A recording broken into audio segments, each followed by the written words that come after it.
Welcome everybody to this week's episode of the Bombercast. I'm your host, Sponsor 34, and I'm joined as always by the Grizz. How are you this evening, mate? I'm doing all right, Bond. Another week, another loss. It's getting a bit cumbersome, but always good to be on talk to you about the Bombers. And we are joined by a special guest this evening, which is Eth Dog, and I assume I'm pronouncing Eth Dog correctly. It's not F Dog?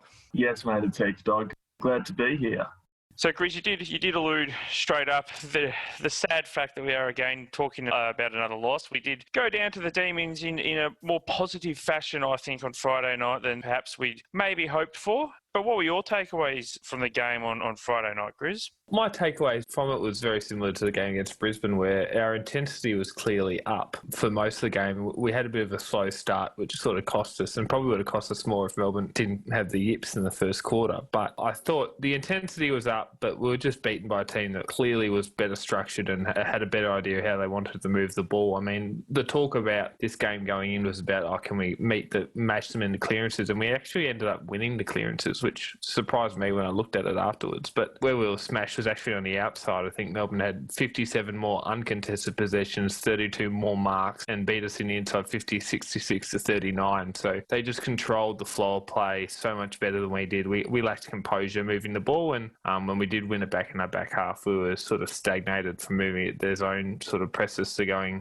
one out down the line a lot. So again, couldn't fault the effort. Melbourne are clearly a better team, better drilled and much more advanced in their development, but not too much. If you'd told me before the game we were going to lose by 29 points, I probably would have taken it, to be honest. It probably hurts a bit that we're in front by 9 or 10 points and we sort of lost the plot a little bit, but not too bad overall. And how about you, Eth? Did you see it the same way? I mean, I tend to agree with Grizz in that we did start extremely slowly, and it probably hurt us a lot.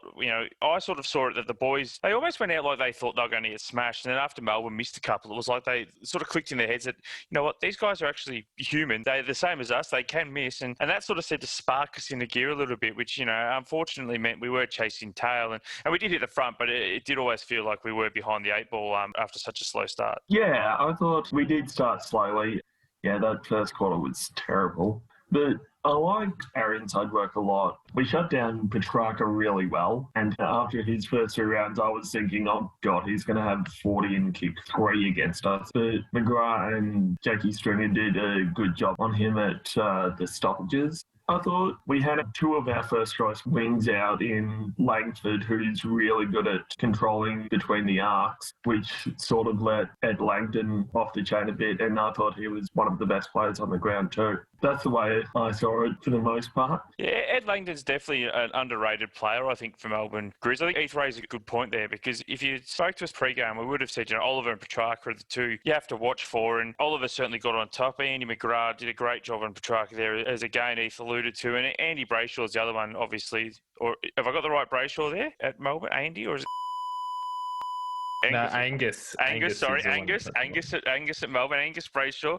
He's the other one that I sort of thought might get away from us. I probably didn't expect the record marks that he took. But yeah, Ed Langdon was definitely one on the outside that torched us and probably maybe caught us a little bit unawares. Yeah, well, like I said, they sort of dominated the flow of play outside the contest. And the thing about Langdon and Brayshaw is their running power is elite. They just power from basically goalpost to goalpost all game. And it's funny with Brayshaw, he started off as this big-bodied inside midfielder, but he's almost essential to their system now as a wingman and, like I said, taking marks. And Langdon showed in last year's final series, he had a couple of games where he kicked multiple goals and was racking up disposals. Like, you can just tell watching Brisbane, everyone in that team has a very clear, defined role. They know what they're doing. They're not picked unless they're capable of fulfilling that role, whereas I think we have a few guys out at the moment, and there's probably a few guys in the team that we'll get to that are either underperforming because they're just not good enough, or they're in a role which is sort of foreign to them. And yeah, I think Langford adds a big shout.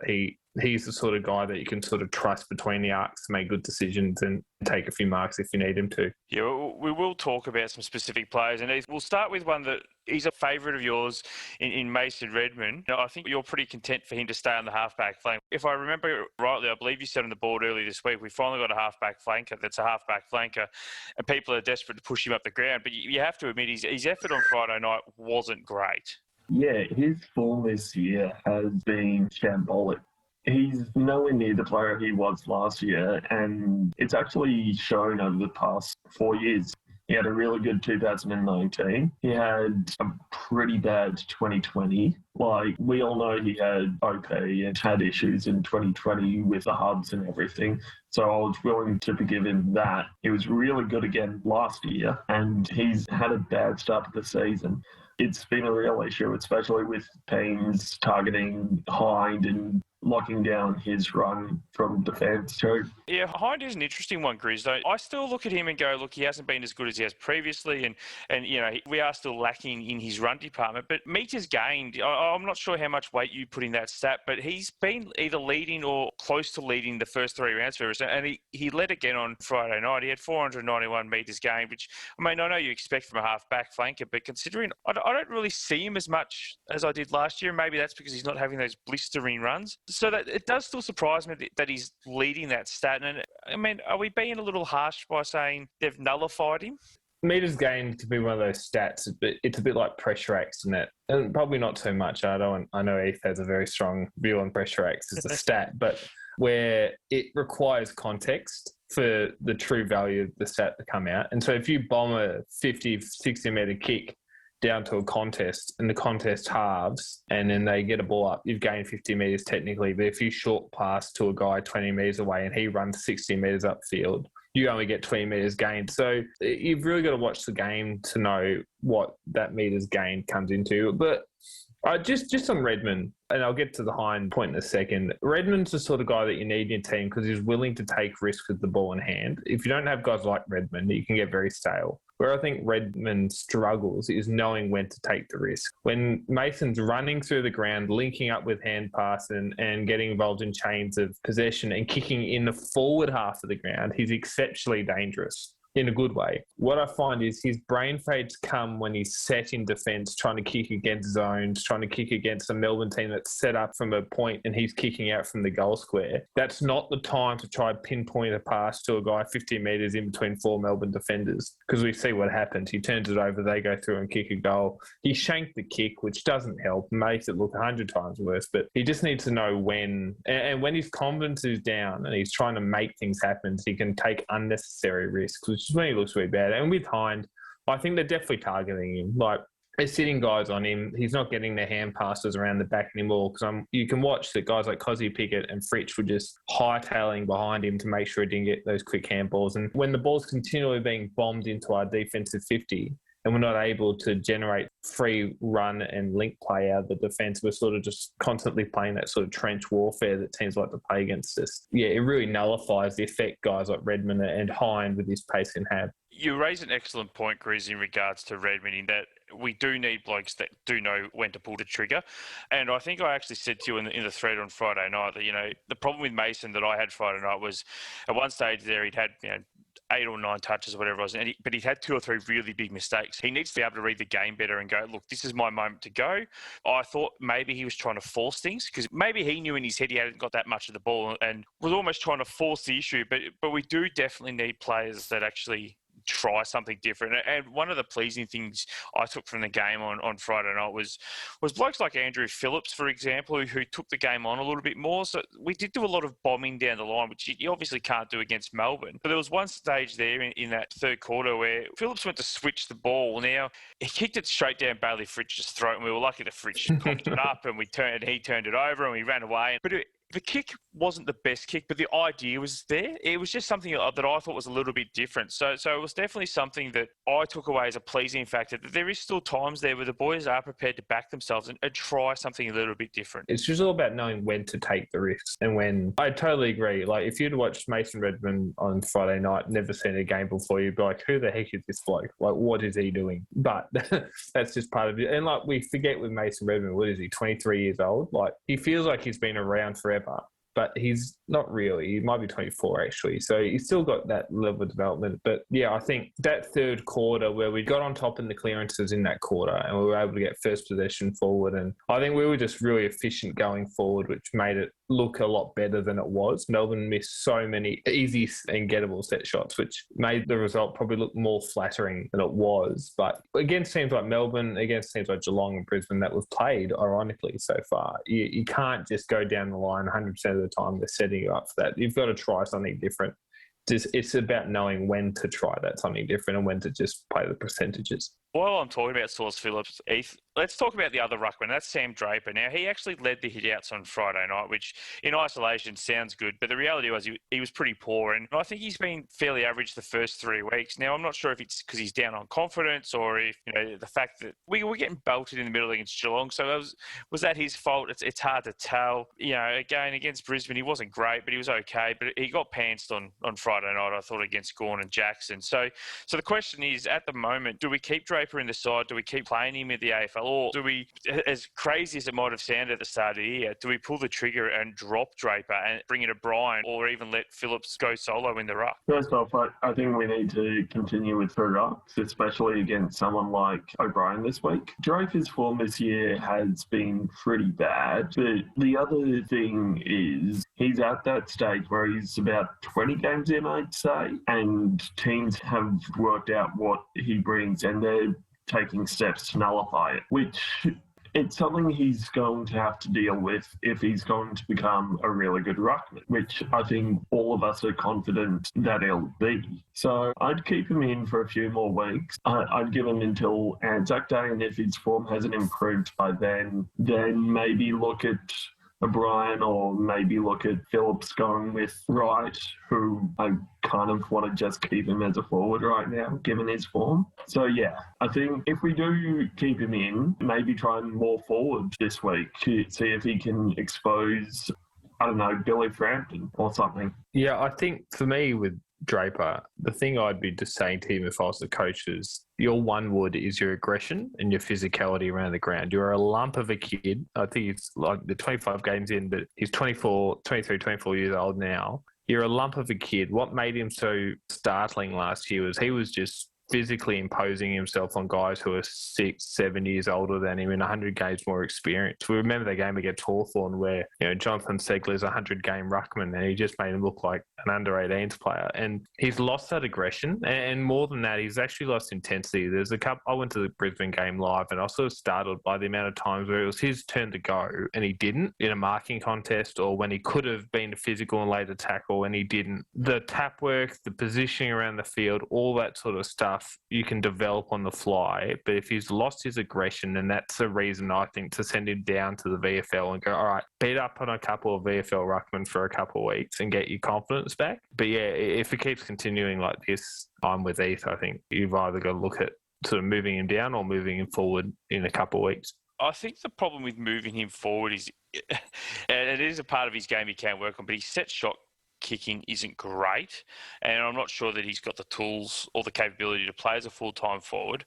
But the other bloke that Heath mentioned, who is playing forward for us quite well at the moment, Grizz, and I think I think both yourself and me we're in agreement with Rowan Conley in the preseason, where we said that Peter Wright is not a forward you can build your forward line around. He's a great, probably second forward, but he's not the blue chip piece that you want there. Well, hasn't he come out and absolutely blown us away in the first 3 rounds with that sort of prediction? Because he's now second in the Coleman. Now, he was absolutely the focal point for our comeback against Melbourne, however short-lived it was on Friday night. And maybe we need to reassess as to whether or not he's the kind of forward you can build a forward line around. Yeah, so the red light goes off for a small sample size warning. It's only been 3 games. But I do understand what you're saying. I'm not moved on my opinion that he's a really good second forward. I'm not sure he's your Max King, Lance Franklin, Tom Hawkins, like number one, genuine, I can take your best defender every week and kick their butts sort of forward. But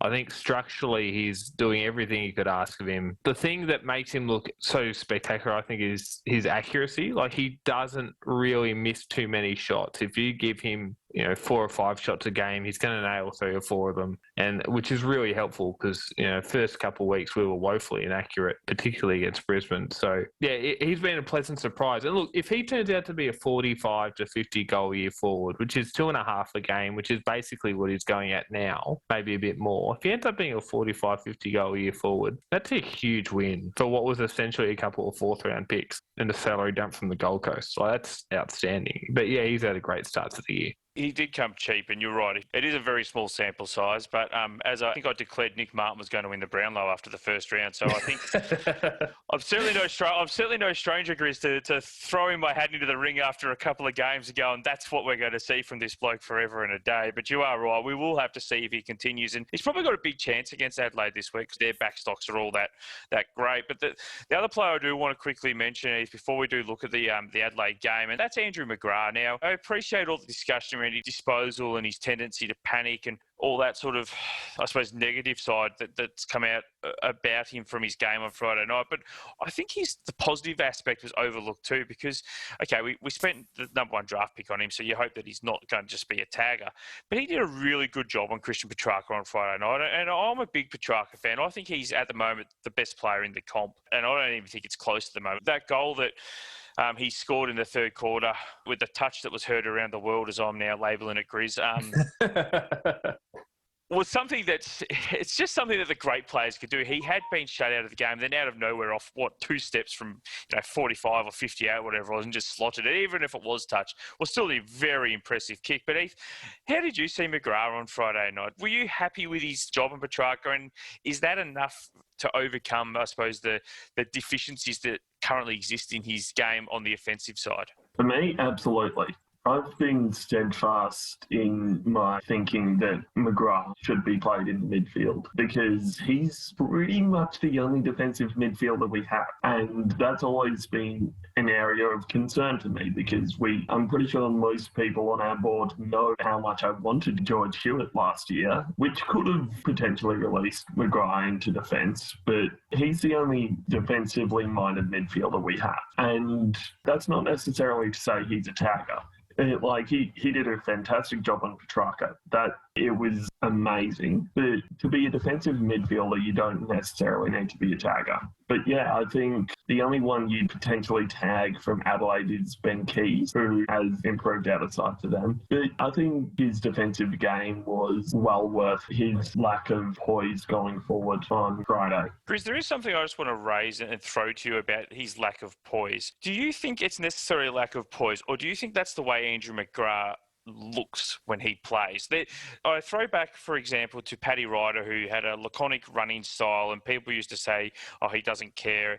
But he clearly did. That was just the way he played. That's just the way he physically looked. Is it possible that some of this disappointment about how much McGrath panics comes around because he plays in a way that his eyes are darting, his hands are darting, and he just looks messy? First of all, I'm member A1 of the Andrew McGrath fan club, so I might be slightly biased. I think there's a real adjustment from going from halfback to midfield in terms of how you play. So when you play at halfback, you're generally playing with the field in front of you. When you play in the midfield, it's a 360 game, and you've got to sort of feel pressure around you. And sometimes you feel pressure which isn't there, which forces you to dump kick. I think there are moments where he lacks composure. I think that's pretty obvious. I don't mind him hack kicking so much out of clearance situations because most players do that. He doesn't really rush in general play situations, but he's not, Zach Merritt, Jordan Ridley level kick. He's a solid kick. I just find when he plays in defence, he's a lot calmer because the game is all in front of him and he makes a lot more sort of composed decisions. When he's in midfield, he does have the tendency to panic a little bit. But I do want to note that his whole career has been back midfield, oscillating between the two of them. And I think we haven't seen the best of Andy McGrath on that basis. You think about all the number one picks that get drafted as midfielders, Horn Francis, those sorts of guys. Now they're thrown straight into the guts, and their first 5 years are playing Sam Walsh exclusive midfield. He hasn't really done that. I think the defensive, I'm a bit with Heath in that I think the defensive midfield could be the making of him. I think he's got a skill set of knowing when to stick his man and knowing when to run off, which comes from playing in defence.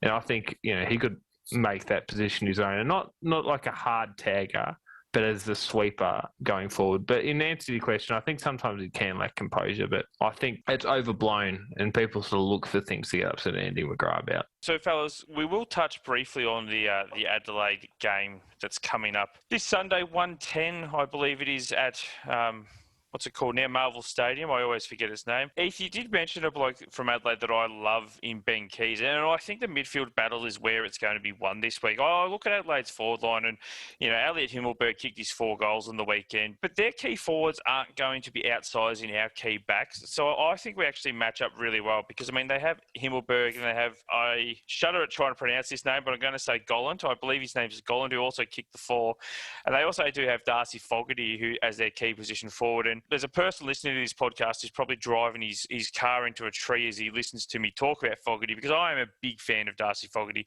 I know he hasn't delivered much at AFL level yet, but I do think he can be a superstar for the Adelaide Crows. But you look at their key position stocks up forward, you go, well, there's not much there compared to, Jeremy Cameron and Tom Hawkins, or a Joe Danaher from the Lions, or even Melbourne with Tom McDonald. Even Wiedemann was pretty decent on Friday night. So I don't look at their forward line and get all that concerned. Josh Rochelle's okay, but again, he's young. Hopefully we're able to stop him.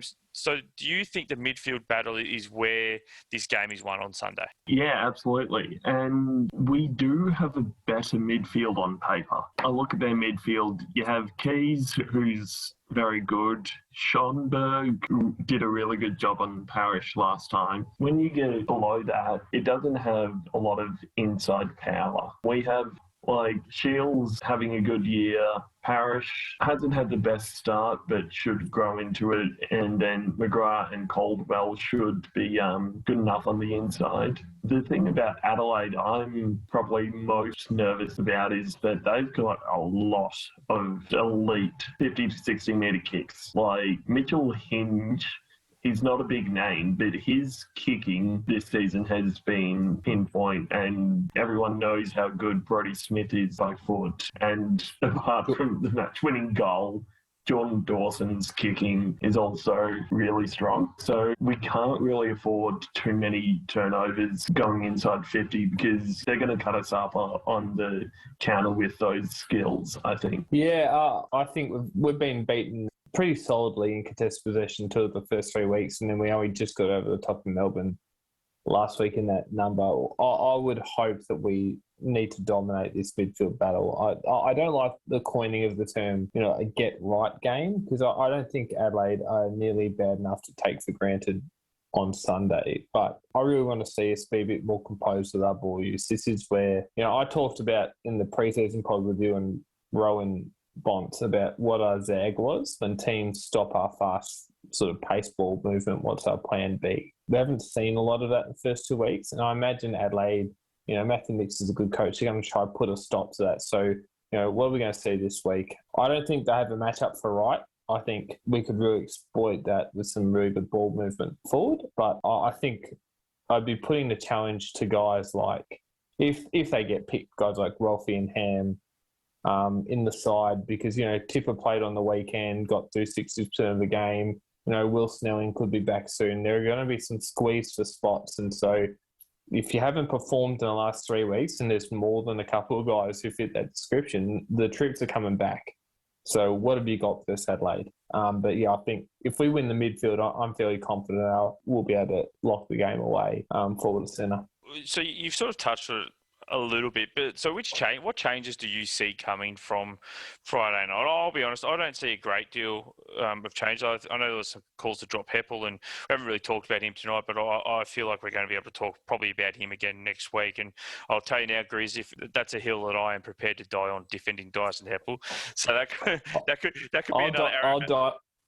I'll die with you on that hill, Bonds. Don't worry about it. That's all right. I was going to say it could be another Aaron Francis discussion like we had last week. But I just don't see too many changes. I think the idea, I think Heath sort of said it earlier, playing 2 ruckmen is a good idea, especially against Riley O'Brien, because, Adelaide's backup ruckman, I think Himmelberg goes in for a little bit, but he doesn't go in much. So I just don't think Draper's got the tank to go with Riley O'Brien the whole game, if that's the path we choose to go. And I certainly don't think Phillips does either. So I think you have to pick 2 rucks to really try and work O'Brien over.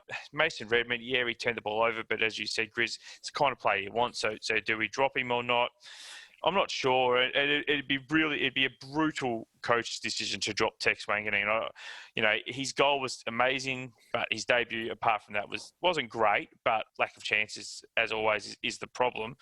So I just don't know where the changes come from this week, and I'm not entirely sure that we have a great deal sitting in the VFL that's ready to come in. Yeah, well, that's the other thing. It's like, okay, you're going to drop Mason Redmond, who are you bringing in? Like, it's Garrett McDonough and Aaron Francis if you want to put him back, but I think we're pretty sold on having him forward at the moment. Like, you got to have the truth behind them, and that's why, I mentioned guys like Guelphy and Hand. They've probably got 1, maybe 2 weeks left before these guys start coming back. They've got to perform well.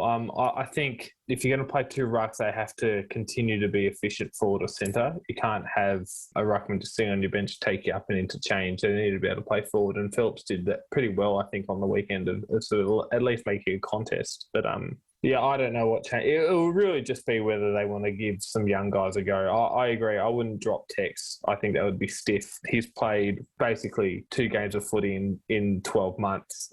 He was always going to be short of a run. But if you've brought him in against Melbourne, surely you just leave him in against Adelaide. That would seem pretty stiff to drop him. Maybe Ben Hobbs comes in for a run. Maybe they figure that Ham or Wealthy isn't giving them enough, so they bring in Hobbs to play that role. I don't know. But yeah, considering it was only a 5-goal loss, I wouldn't be surprised if there were minimal changes against Adelaide. But if we were to lose Adelaide, heaven forbid, then I would expect there would be some wholesale changes. Yeah, well, I think if we lose to Adelaide, I think Chief might have to invest in a new few servers, because there'll be a lot of angry people rushing to our board late Sunday night. But Heath, we are running out of time, mate, so I'll get a quick prediction from you. Do you think we'll win this weekend? And if so, how do you think we win? I do think we win, and the way we win is through just dominating in the clearances, I think. That's the way we got most of our wins last year. I think of our 11 wins last year, I think we were up in the clearances in 9 of them. So we've got to get our hands on the ball and just get it into Wright,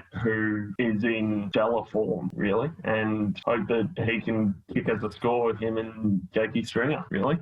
It does sound like a pretty basic plan to me, and it's one that I don't disagree with. I think if we are to win, I think you're right. I think the midfield's where we get on top, and we obviously now need Wright to kick that score, Grizz. But yeah, I mean, Stringer was okay on Friday night. Certainly showed some patches there. Hopefully he's better for the run, and he can join in on and snag a few himself. Yeah, I think this is pretty simple. The team that wins the midfield and wins the inside 50s wins this game, I think. I think both teams have enough firepower forward or centre to trouble the other one. Not saying we have a whole heap of firepower, but the team that wins the midfield wins the game, I reckon. And you're confident that's going to be us, of course. Oh yes, I think we're. I think we're a 4-goal better team than Adelaide on our day. Yeah, well, look, I tend to agree with you. I'm actually going to go to this game. It'll be my first game. Actually, I think the last game I nearly went to was the Adelaide Crows game last year at Marvel Stadium. So I'll be there, and I do envisage that we'll have a win on Sunday, and it'll be a nice drive home for me. But thank you for this evening, lads. It's been a pleasure as always. Ethan, thank you for coming on this evening, mate. Thanks for having me. It was good fun. And Grizz, it's always good to have a chat, especially when it doesn't get... Somebody actually did say to me, geez, you and Grizz got a bit tense last week. There was a little bit of friction between the two of you, which they hadn't sort of heard before. And look, listening back, I didn't really get that feeling at all. I think we disagreed, but I thought it was a bit of a friendly discussion last week. Yeah, I didn't feel it at all personally attacked. It's all good. But he didn't. I would like to note that Aaron Francis didn't play. So, I feel like that supports my argument. But we can get into that next week. Don't start that. I will point out that he didn't play VFL either, so there was probably something going on.